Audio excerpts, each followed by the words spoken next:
Hey guys, Leah Michelle, Resistance Chicks. It's February 22nd. This is the second part of our Swedish thing. We wanted to kind of roll right into that. So now we go to Rinkeby-do-Rake.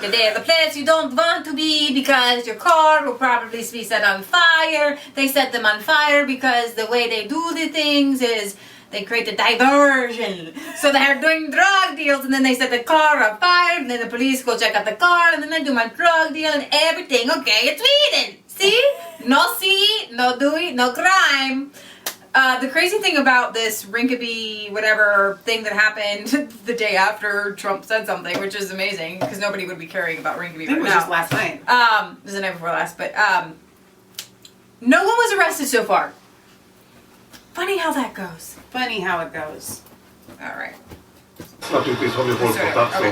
Alright. We have officers working in the center of Rinkeby and we have resources that can respond if something serious occurs. We have those resources on the ground, making sure worried people can feel safe in this area. I can understand why they feel worried. And we have the resources that unfortunately was late yesterday before we could go in with full force. We have those resources now, not too far from the center. I think the people in Rinkeby should be really grateful towards Donald Trump and the United States, because I've never seen so many police officers on the ground, so many police buses, so many searches of cars, searches of restaurants, police in the streets, checking people, checking exactly everything as what I saw yesterday. I've never seen anything like it, and I've been there a lot of times filming when it's, you know, stuff going on, people are putting cars on fire, they're attacking the police and such things. But I've never seen the police this active on the ground in Rinkeby. It was totally obvious that they got very strict orders from someone to make sure nothing else will happen. Someone did really not want there to be another day in Sweden with riots or anything like it. Our Swedish accent's better than our British one. Maybe maybe. So this guy here, he's what was his name again? He's got a Twitter. I had his Twitter up. Chang Frick. Chang Frick, something like that. I want to give you his video that he made right after. Trump made a statement that immigration is not working in Sweden. And Don't laugh the whole time. A lot of media in Sweden are questioning this a lot, but I can say with confidence that he's very much correct. And the reason I can say that is that I'm working as a journalist and I live in an immigrant area. So I'm a very, very odd journalist in Sweden, because most journalists, they live in middle class areas where there is only other Swedes living. So this reminded me, the idea of Hunger Games came to my mind, because you got like all the people in the Capitol that lives on the outside, they don't see what's happening in the inner areas. Yeah, I'm out almost every evening and I'm filming and I'm taking photos and I'm interviewing people and I'm on the ground and I see what's going on. And I tell this to other journalists and they are aware of it, but they don't really want to admit it in public because, you know, they can lose their job. It's a big social stigma around it. Well, the things that's happening in these suburbs is that, you know, people are putting cars on fire, usually I think young guys between 20 to 25 years old, something about that. They're trying to keep the police occupied because they are doing a lot of drug business and such things, and they don't want the police to interrupt them with that. They're also attacking the police. There have been Molotov cocktails being thrown towards the police and the police cars. Not very far from where I live, they even throw a hand grenade towards a van, and inside the van there was police officers. It was they had pure luck that they survived and didn't get injured. And where are they getting these grenades? Swedish, you can't get those kind of weapons in Sweden. They bring them in. Don't they check these people in these areas are feeling more and more insecure. I've been interviewing a lot of people. Feel a little insecure? Which grenades going off? Are, of course, immigrants. Maybe a little bit. It's very insecure in these areas because they get this feeling that there is no really any law. Well, there now. The police have big problems. Well, you need Donald Trump to take. And even when I interview police officers, they tell me the same thing. They have a big struggle with maintaining the law in these areas. They are very, very hard challenged. And I have seen this many times myself. The people living here, they are telling me the same thing. So yes, it's a very big problem with immigrants, or I should say the areas where immigrants live. And that is affecting other immigrants. Nej, vi går till I think what he was saying is it's not all immigrants, but it is particularly happening. It's kind of like we were just talking to a friend today, and we said, listen, not all Muslims are terrorists, but almost all terrorists are Muslim. So that's kind of what's happening here. Volume.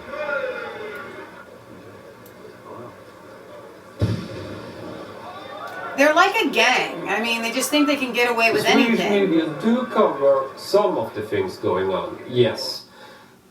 But they do not cover everything, far from everything. Mostly the Swedes think, when they read about something in the media, oh no, there was another car fire, it was a month ago, well, it's happening pretty often. So they have a biased picture, it's going on almost every evening. And how do I know that? Well, I have the alarms. I hear every alarm in my area wherever they're calling out the fire trucks, and I hear the reason and the address and where they should go. That's why I'm very quick on the spot filming. I also get emails from this alarm service that you can get. So if I don't hear it on the radio, I have it on my mail, and I save all the emails, so I can just do my own statistics of this area that I'm covering. And I'm telling you, it's almost every evening there is cars put on fire and similar stuff going on. I would say that the majority, they understand something is wrong, but they don't really get the whole picture. No. More and more people in Sweden, they are reading what I'm writing, and they see my videos, they see my reports, but I can't be on every spot every time 24/7. That's impossible. So even if you, read my site and so on, it's hard to know everything that's going on. And there is another thing complicating stuff also, and that is that there are other new medias which are not really doing a great job. They are a bit faking the news, and they are putting in stuff into the stories which is not true. And I've seen this is very common internationally, you try to make the story too good, so there will be false claims. There are a lot of examples of that. And that makes that it polarizes. Some believe whatever you claim, and some believe nothing. And that confuses people. So, well, I would say most Swedes, they do understand something is wrong, but they have a very hard time to know what claim is true and what is not. Because it's like this. I think there are these no-go areas where it's just kind of like us. We hardly ever go downtown to over the Rhine or whatever in Cincinnati. I mean, sometimes you have to for whatever reason, but you go during the daytime. Right, you just don't go there because it's dangerous. And so I think in Sweden there's a lot of that, where you have the upper class or even middle class that just understands you don't go there, and so you don't really understand what's happening there. And especially if the news is only reporting a car fire once a month, you know what I mean? So I think that what he's saying is they kind of understand what they don't understand. It makes a lot of sense, and we can all relate to that. So I guess I'll go ahead and do the Springare. Let's see, Peter Springare. This is the guy that we brought to you a few weeks ago. He was the guy on February 8th. He came out and said he took the social media by storm, because he made a Facebook post that said, listen, if I am so tired of this, I'm going to retire soon. I have to tell you the truth. This is what's happened to me in the last week. Rape, assault, rape, assault. And then he listed all of the names except for one Christopher were Islamic names. Half of them don't have any papers. I can't tell you what their nationality is, but I do know most of them are from Somalia and all these different places that Donald Trump has. And there were so many people that came out and loved him, and then there were people that came out and just maligned him and ripped him up one side to the other and called him racist. But here's the thing, guys. Facts don't lie. You have to be able to include facts and statistics, or else statistics mean Sweden's nothing. prime minister came out against Trump and said, "What is he smoking?" And he came against Springare and moved swiftly to discredit his statement. But he says, but then another police officer came out, Stefan Löfven, said, "I don't know what it looks like in Örebro, but from a broader perspective, I have a very hard time believing 100% of police investigation resources are spent on crimes committed by immigrants. I would say that is wrong." That was actually, there's one from the another police officer. That was the prime minister. Yeah. The police chief has faced numerous calls, but we've seen it where they were sending flowers and everything. Right. And I want to show you that there was another police officer, if I can find it.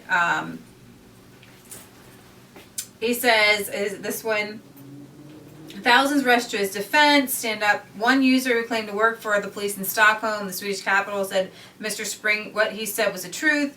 Oscar Talrod wrote, "What he says is no exaggeration or lie. This is my everyday. This is many police officers every day." And their hands are so tied because there's not really a lot that they can do. It's almost like the migrants are given a special pass. Right, exactly. So I caught up with Springare on his Facebook page today, and he is under investigation right now because another guy came out talking about this, and he went, there was an investigation to him, and there's a law that you're not allowed to speak out and do things that are racially motivated, and so he's being investigated now. We forget that they don't have the same freedoms that we have in America, where you can't, you know what I mean, you can't restrict people like that. It was Muhammad. Right.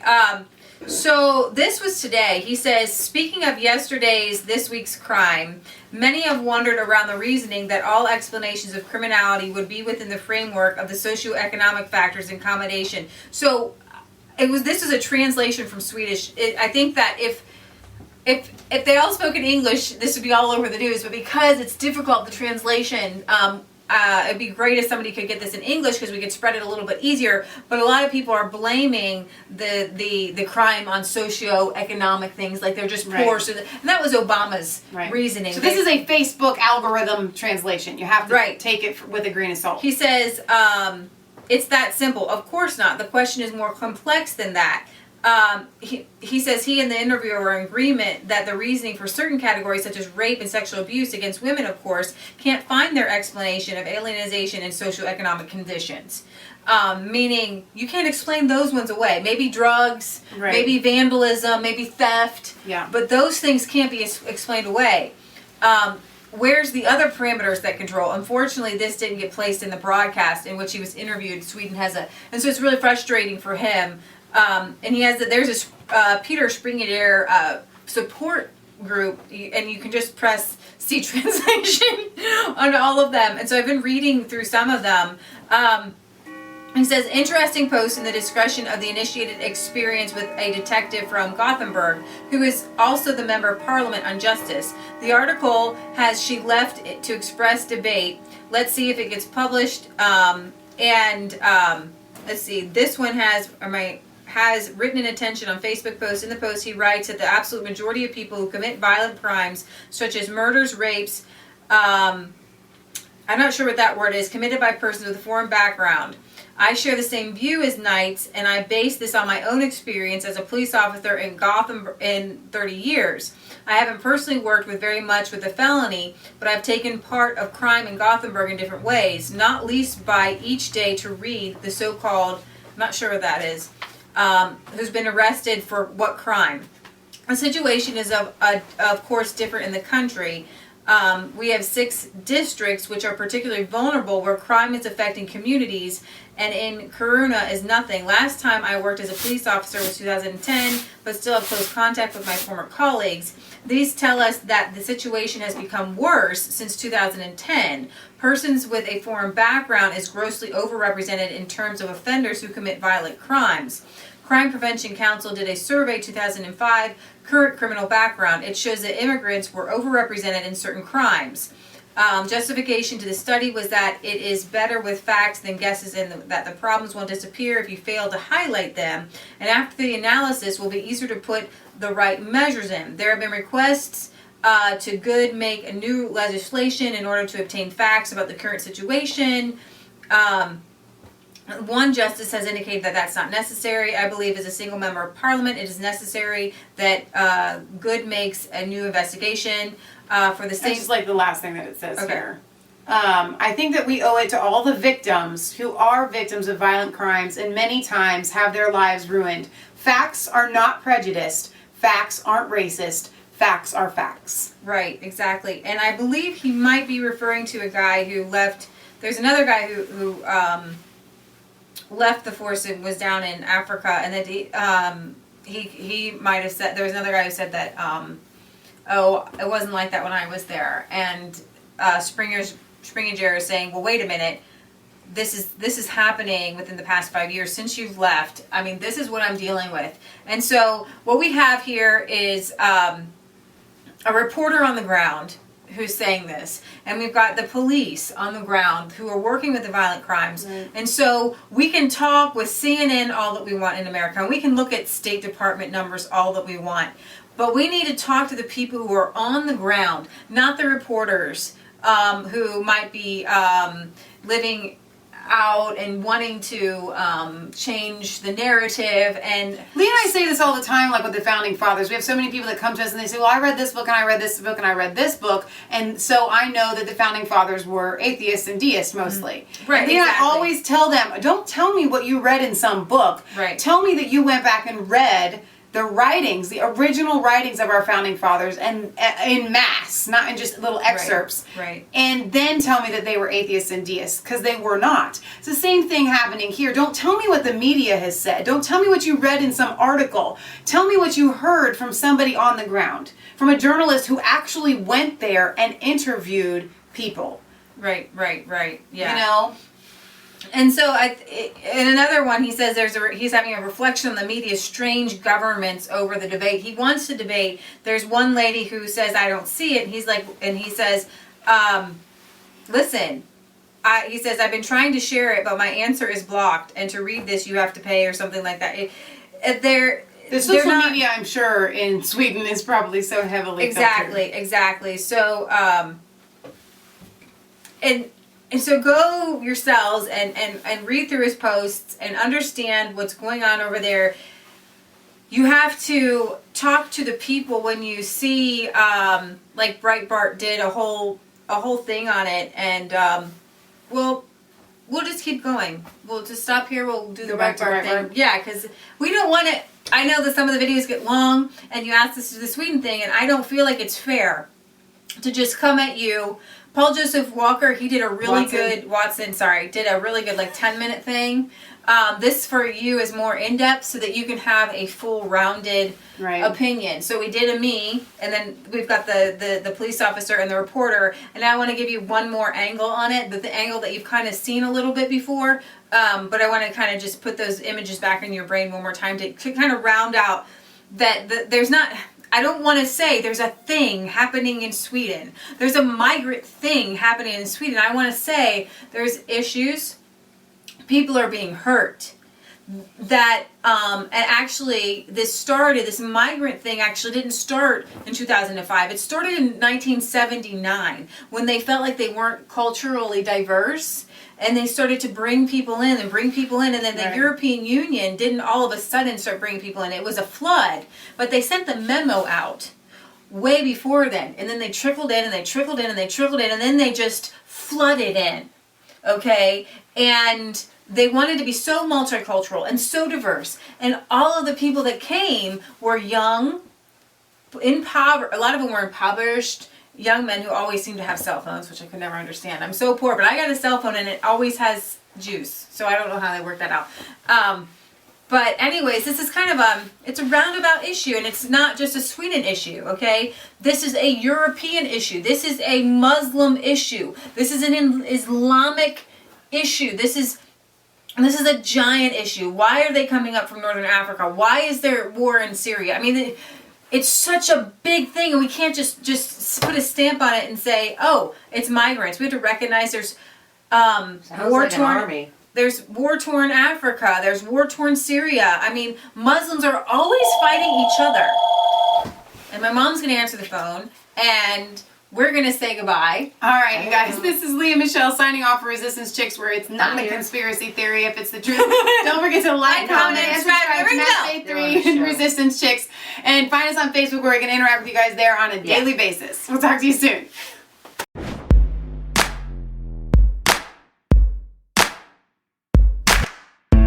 I was cold, all alone. No place for